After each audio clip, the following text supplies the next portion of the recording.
You're listening to Innovators, the podcast from Harris Search Associates, where we speak with global leaders in education, research, engineering, and the health sciences, and ask them to share lessons learned as they continue to advance the frontiers of innovation and discovery.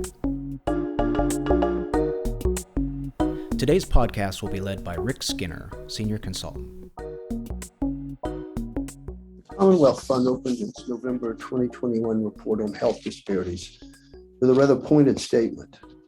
Profound racial and ethnic disparities in health and well-being have long been the norm in the United States.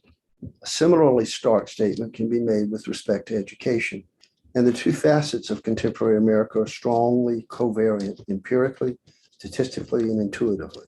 More educated persons tend to enjoy better health status, and persons who are spared illness and injury are more likely to succeed in education. Moreover, there's good evidence that achievement in education is generational in many respects.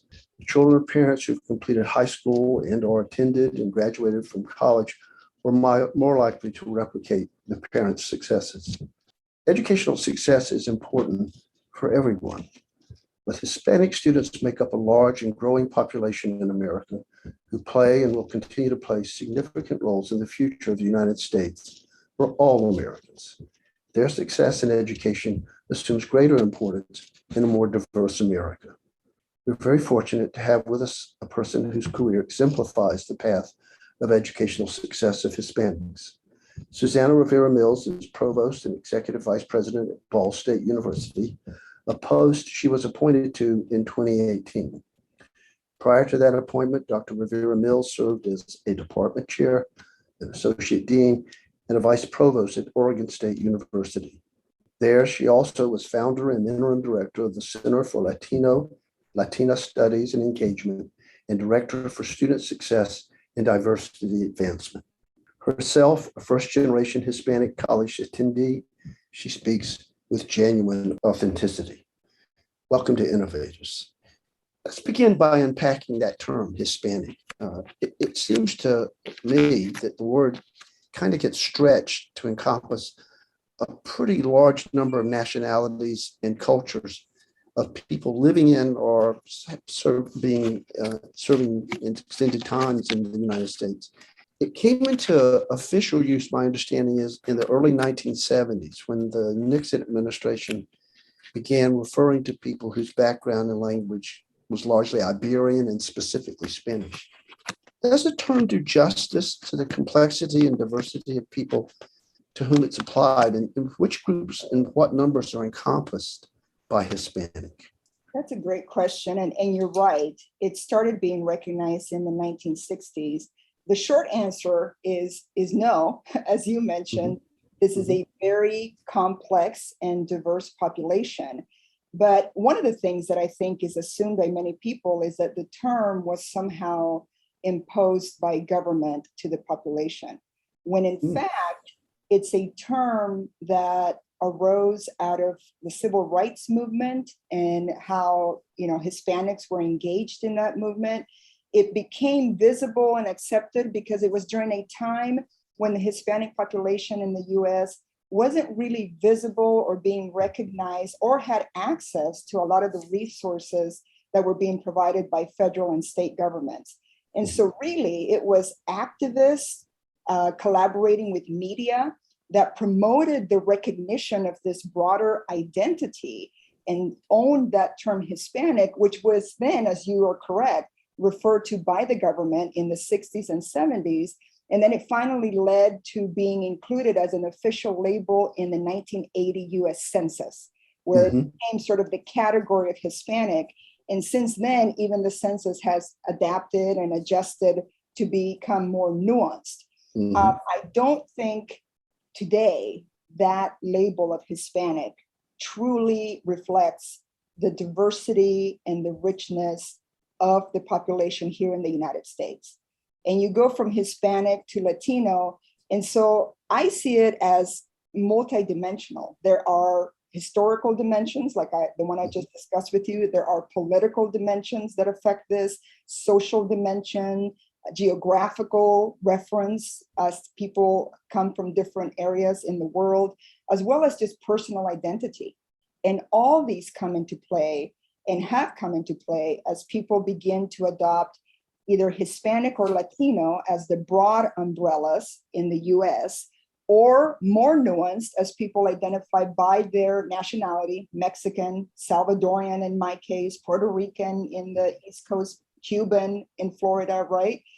Or even now with the younger generation looking at the Latinx label, which is also taken into consideration not just ethnic background, but the intersection of ethnicity and gender. And so these are things that are dynamic, they're changing. And I think that there isn't really a right or a wrong way to approach this, as long as people are sensitive to that personal identity and get to know either the person or the community before really understanding how that community refers to itself. So in a sense, it shows it suggests two things that you mentioned when the activists and the media played a pivotal role in the use of the term, but it also suggests an adaptation that's taking place, a recognition that Hispanic, while useful in many respects, doesn't do real justice to what we've seen before us. And I'm thinking of precisely the term Guatemalan and Salvadoran, that distinction. But it does suggest in some ways a modest progression almost, in the sense that it does reflect some degree of sensitivity. And the Latinx seems to be precisely a point that intersection, as you put it, of both gender, ethnicity, and so forth. So in that sense, it is a measure of some progress. It is. I think that we are progressing. I think that we're becoming more sensitive. Also, with that sensitivity comes more complexity and maybe more opportunity to offend people as well if you don't quite know what you're doing. But I have found that, this population is very much about learning and educating. And I think it's really about the intentionality of understanding the history that's involved, the immigration history that also affects the labels. There's actually a wonderful book if you want to truly understand the nuance and the complexity around what it means to be Hispanic and other labels as well. It is a book published, the author is Cristina Mora, and she's a professor of sociology at UC Berkeley. And the title of the book is Making Hispanics: How Activists, Bureaucrats, and Media Constructed a New American. And I would highly recommend it. It really helps us to understand and sort of deconstruct the complexity of something that some people believe is simple, Hispanic, when in fact it's quite complex. And if you don't mind, I'd like to turn to the personal. And I know that's always difficult, but your post-secondary and postgraduate degrees are conspicuous in many ways. But I'd like you to share with us something about your own education, touching on your family and their educational experience and their expectations of you and your siblings. How is your story similar to that of most Hispanic students in the United States, and how does it differ? But let me go a step further. If I were to think about your choice of career path, that is, you've chosen actively to pursue a path of administration in higher education, at least for some portion of your career. I know other individuals of Hispanic background who have made those same sort of choices. Is your experience different from that of persons who are also of Hispanic background, or is it different? So let's begin with your family background, if you don't mind. Sure. You're obviously a success story. Could you talk a little bit about your family? Absolutely. I immigrated with my parents and siblings to the United States when I was 12 years old. We came here from El Salvador. We immigrated, as you might imagine, because of a civil war, a lot of violence. We were very fortunate that we had contacts in the US. We had family that had immigrated in the 1940s. They had been in California and San Francisco for quite a long time. They had also immigrated to Boston and the East Coast. So like many other immigrants, we went where we already had that sort of network of support and decided to go to California. None of us spoke English. We thought we would be here for a very short period of time and then would go back once the war was over. Unfortunately, as many people know, the war took a very long time. We didn't go back. We exhausted all of our financial resources, and my parents had to find minimum wage jobs doing whatever they could possibly do, as many immigrants do, to make ends meet.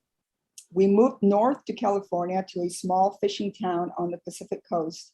My parents went to work. I went to school, and I remember clearly I must have been the only Latina in this school. And there wasn't an ESL program. There wasn't bilingual education at the time. It was a sink or swim approach. To this day, despite the fact that I'm a linguist, I can tell you, I'm not sure how I learned English, given the exposure, except resilience and knowing that I had to learn.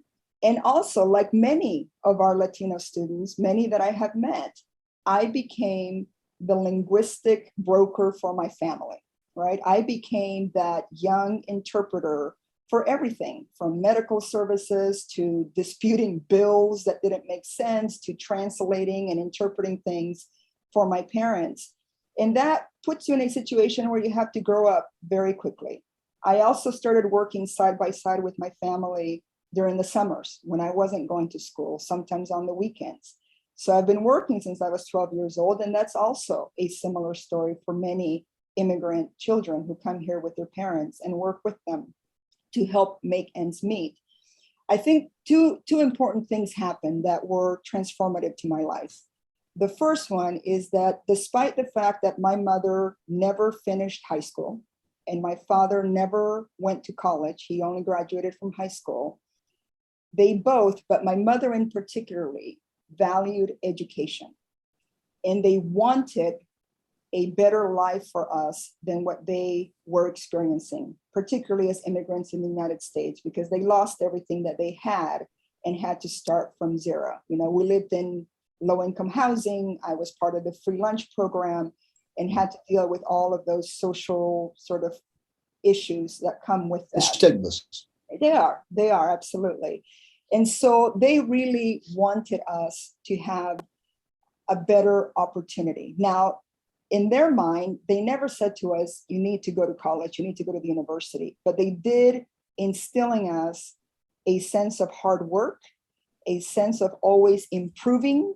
I remember working with my mother when she was a cook at a deli in the local community.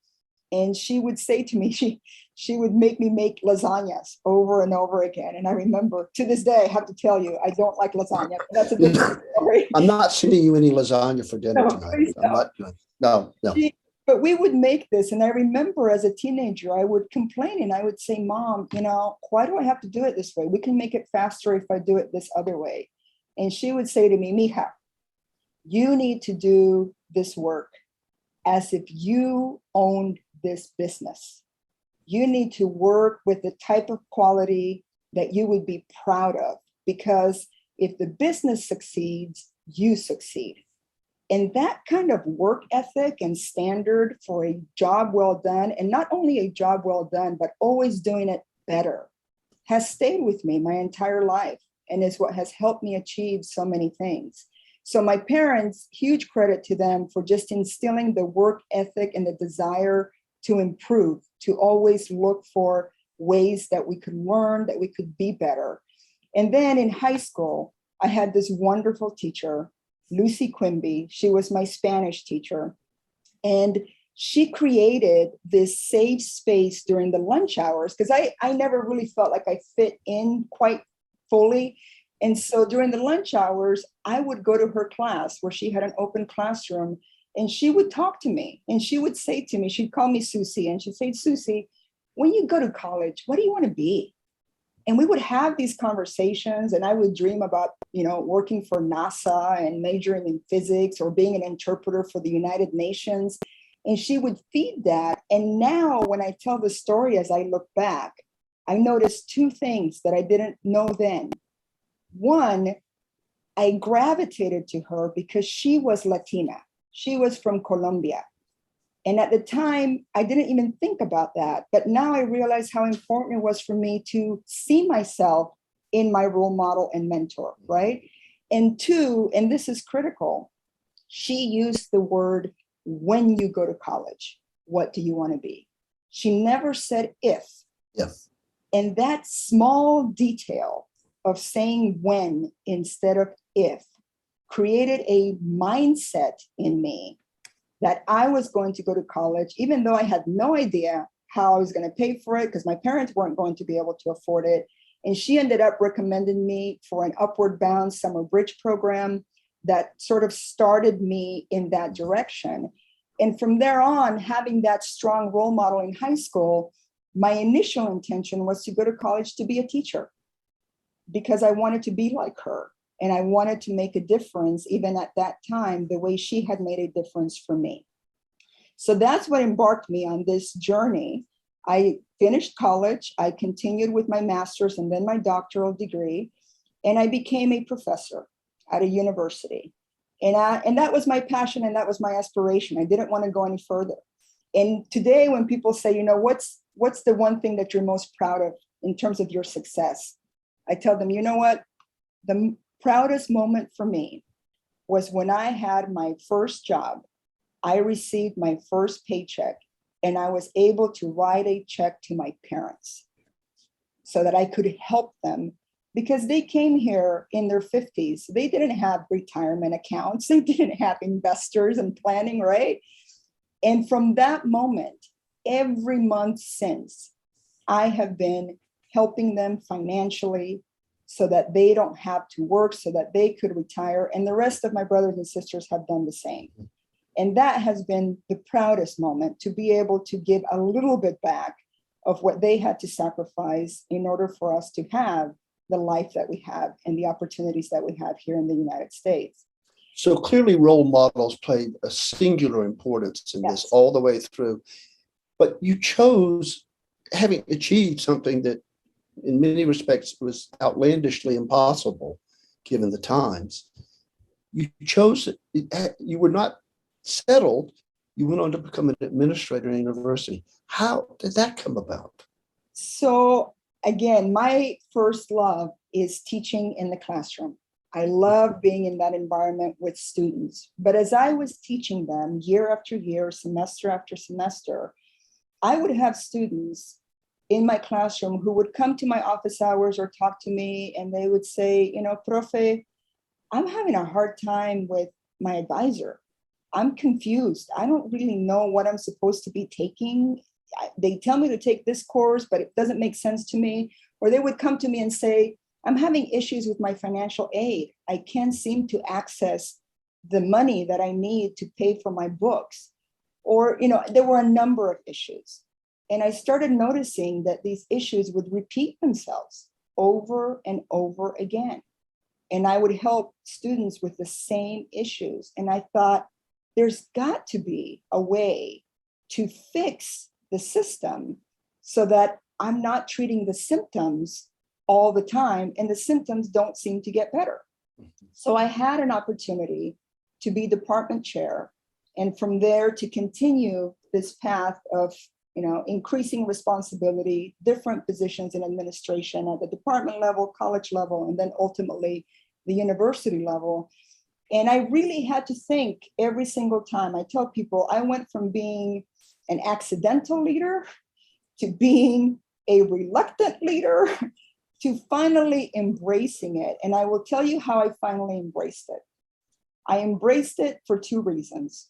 One, this idea that I still hold on to, that I could actually influence positive systemic change, so that I'm not helping just one student at a time, but I can actually help thousands of students at a time by fixing a system that could be better.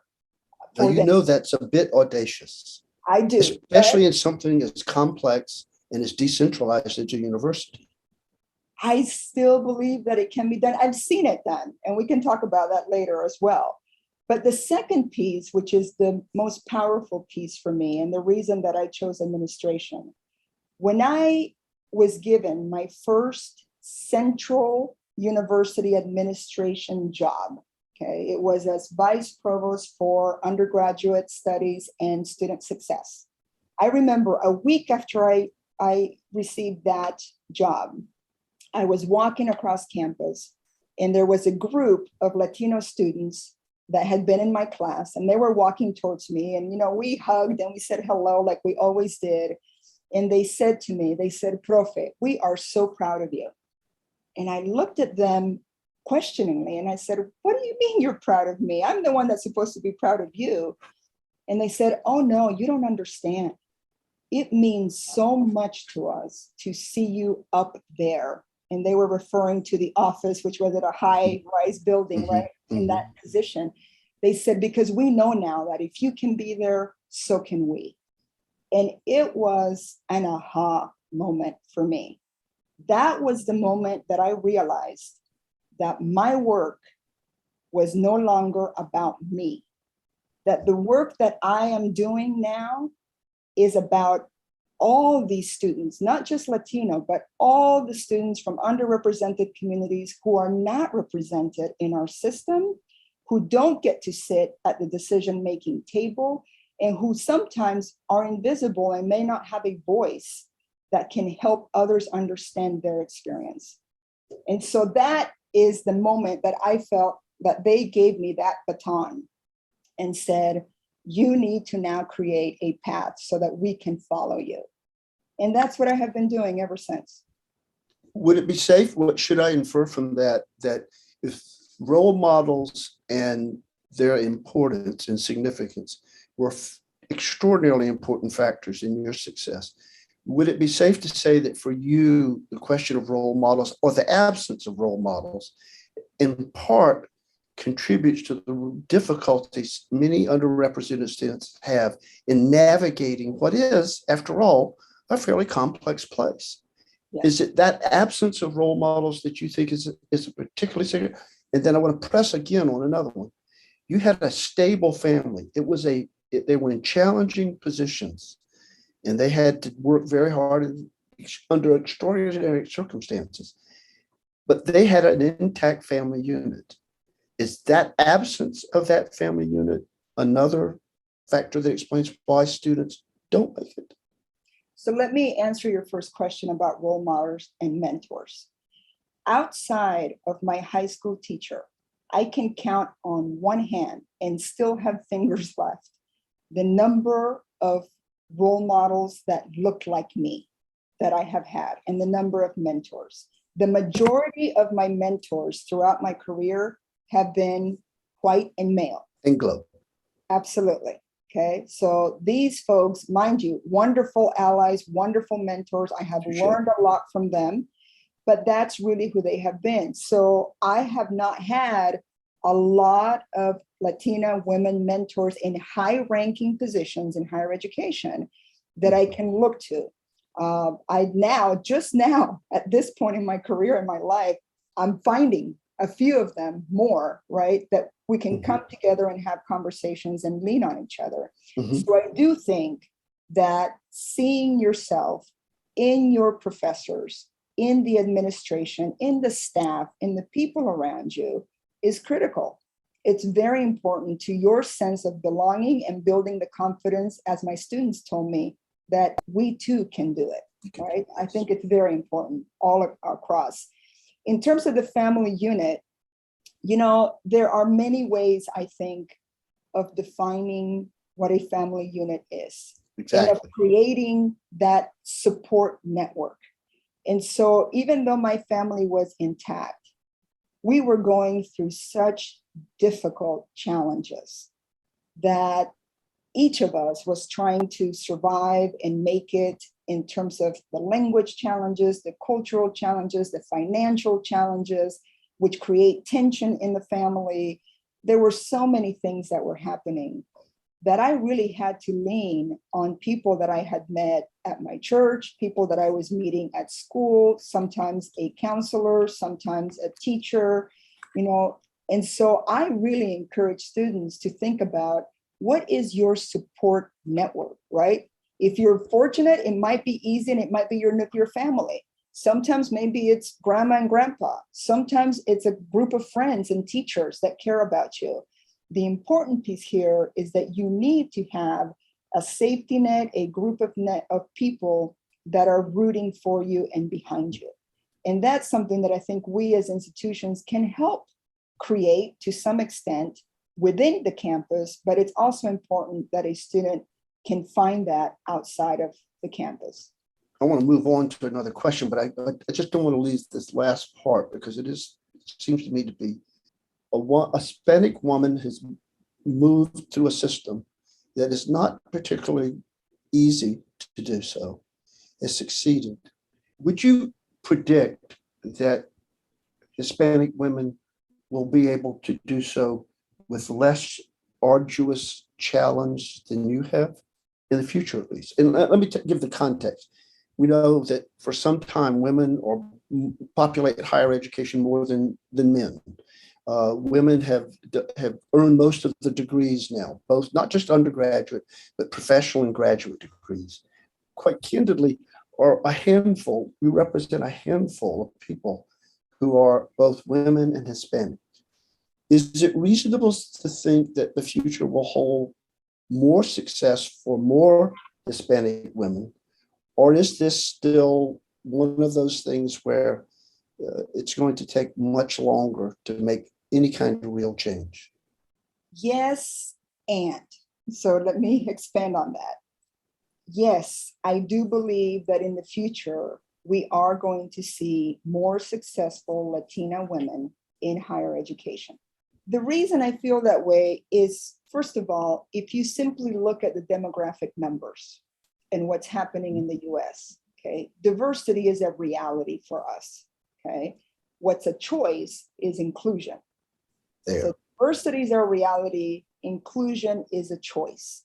And I see more and more institutions choosing to be inclusive because they need to meet the demand and because the demand and pressures are being pushed by this demographic shift that is happening across the United States. So I think there's just a basic reality in the market demand and the need to do this. Having said that, what I'm also seeing, particularly after the pandemic, is that some of these gaps in opportunity and the speed that maybe could have happened, things have slowed down and some of those inequities have been exacerbated just because of the reality of the crisis that we have all experienced over the last couple of years. So what I'm seeing is more Latino women, for example, coming up in the lower ranks, for example, in non-tenured positions, in lower administrative positions, and less at the higher ranks, whether it's as full professors or your provost, your presidents. But I do believe that that is also going to shift just by the cyclical nature of people who are retiring, the rate at which people are either retiring or stepping down, again, an effect of the pandemic in some ways, and the opportunities that will be open for institutions to actually really move forward with some of their own diversity goals. Let me just offer a confirmation of that. What little data I was able to come up with that shows, I'm afraid to say the pandemic is over because it seems to have been over several times, and that's not the case. But it does seem that the data do suggest precisely what you described, that there have been more hires of Hispanic persons and Hispanic women, but it has not been at higher levels of administration. It's largely been at the lower level. And in many cases, it's been focused exclusively in some ways that probably make the range of opportunities of experiences somewhat more limited. So I suspect your data, what little data we have, confirms exactly what you said. And obviously it remains to be seen whether the demographic numbers will change. Yes, and in addition, another small caveat that I think is important to keep in mind, the number of women that are attending college continues to increase. As a matter dramatically of fact, now. One of the concerns that we have, and I know it's a concern in higher education, is that we have a decreasing number of men that are now attending college, and particularly men from underrepresented groups. And so my hope is, as much of an advocate as I am for women and women from underrepresented groups to attain those higher leadership positions, I would hope that is not as a detriment to men who also need to have access, particularly men of color, Hispanic men, Black men who need that access to higher education. So even now, I think higher education is having to really think about how do we ensure equity and how do we make sure that we're doing a balanced approach to the improvements that we're seeing. And it is the case, of course, the new public are more aware of this than I am, that when we look at health status indicators of men, they are declining, especially among 25 to 34-year-olds men. Those are declining at a very rapid rate, such that for them, the second leading cause of death is suicide. Yeah. So we've got, it is a serious problem. Let me turn to a slightly different, more institutional focus. There are, 450 Hispanic-serving institutions, somewhere around that, 500 or so.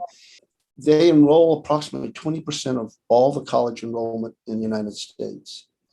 Historically, Black colleges and universities have played incredibly important roles for African-American students.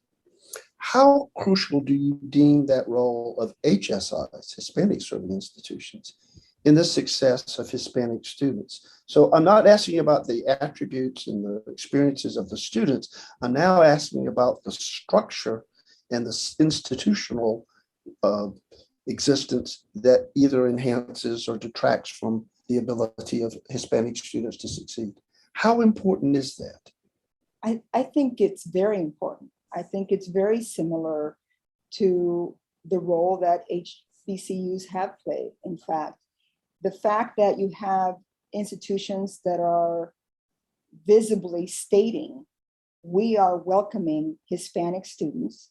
Second, it is an approach and a culture and a community that is developed. And third, like we have already discussed, the possibility that someone can actually see themselves more easily and clearly in role models, in faculty, in staff of those institutions. So I think that that will become a platform for students who really want to have that safety net, that network that we were saying. I think these institutions, by sheer number and presence of Latinos who attend those institutions, create an environment that is welcoming, where a student doesn't have to work quite as hard to feel like they're fitting into that environment. And it's not surprising. These are institutions that, first of all, have an approach that is asset-based. They look at Hispanic students and they say, what are the strengths? What are the contributions that these students are bringing into our institution, as opposed to thinking of a subtractive or a deficit, right, that they need to fix. That is critical in terms of success for our students. They also use data in a different way. They try to really understand the background of the student, how to monitor their initiatives. They want to build community. They have both in terms of the language that they use, there's accessibility of language, materials that are in Spanish and English. People can see themselves and identify with those materials. They have a very holistic approach that is also culturally responsive for these students. So I think that those initiatives, those programs are going to continue to be important. And even non-HSI universities who have adopted some of those initiatives and have started creating programs within their institution are seeing the positive effect on retention and helping students stay there and feel like they're part of a community that they can belong to. I have great ambitions for you now that I've met you. So I'm going to give you a chance to say what if.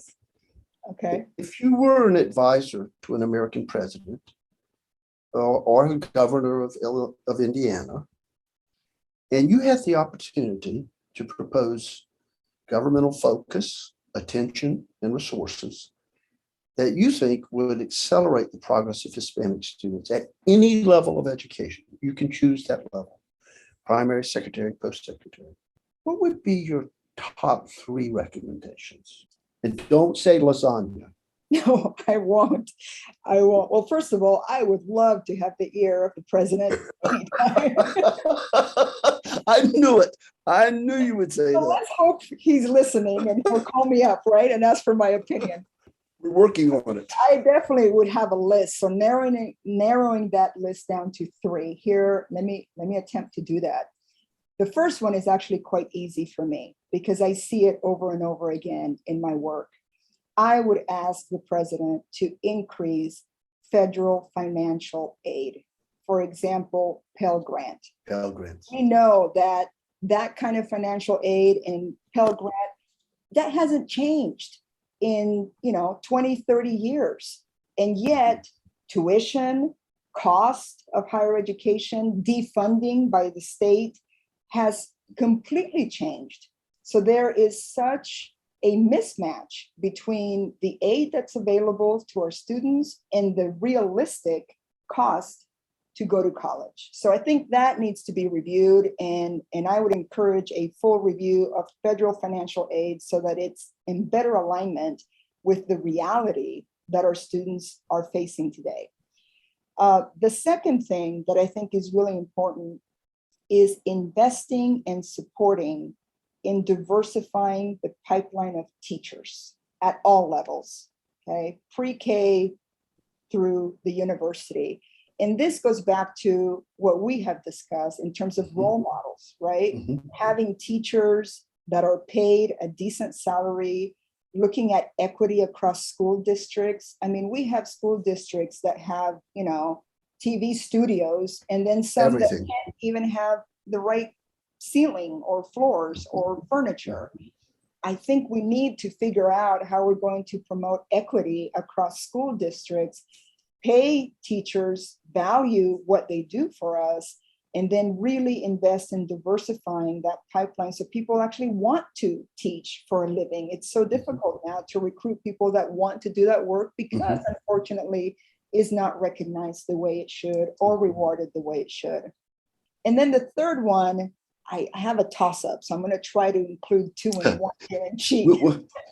Please, you have enormous freedom. Okay. Two parts to it. One is to incentivize student achievement and by implementing reasonable accountability measures. And by accountability measures, I'm not just talking about standardized testing for students. Okay. Good. I was one of those students who did not do well in standardized testing. There is a lot of research that shows that that is not appropriate for everybody. So that's not what I'm talking about. I'm talking about incentivizing school districts, incentivizing universities so that their funding models actually support student success and outcomes in a way, again, that is done through an equity lens as much as possible. As opposed to a test performance. Exactly. As opposed to test performance, that really doesn't work. And then related to that is connecting the dots. So we have a great educational system, but I don't think that we connect the various levels. I would love to see a seamless transition from kindergarten through college, if that's what a student chooses to do, or a vocational school, whatever it might be. But we find that elementary schools don't always talk to middle schools don't talk to high schools don't communicate with community colleges or universities. And so there are so many places where a student can fall through the cracks because we're not providing that communication. And that communication can be something as simple as having a university or a local community college advisor sit in the high school to provide the information early enough for the students and their families to understand what the pathway is to college, if that's what they choose to do. And so creating these pathways, creating these on-ramps so that there is a seamless connection within the educational system so that students feel supported from beginning to end, and they don't have to work so hard to literally learn what is a different language and a different culture that they can navigate by the time they get to college. And we can leverage technology to do that. We can do a number of things that would make it so much easier to do that. Thank you very much for your time today. I must leave you with just two comments. The first one is that your parents must be remarkable people unto themselves. If I ever have a chance to go see them in California, I'd very much like to meet them. Secondly, I'm not going to invite you to my house to cook lasagna, but I am I am hoping that your samosas and the like would be really outstanding. Thank you very much for your time today, and we wish you the very best of luck for the future. Thank you very much for the invitation. I appreciate it. Thank you for listening to Innovators, a production of Harris Search Associates. We'll have more insightful conversations with global thought leaders to follow.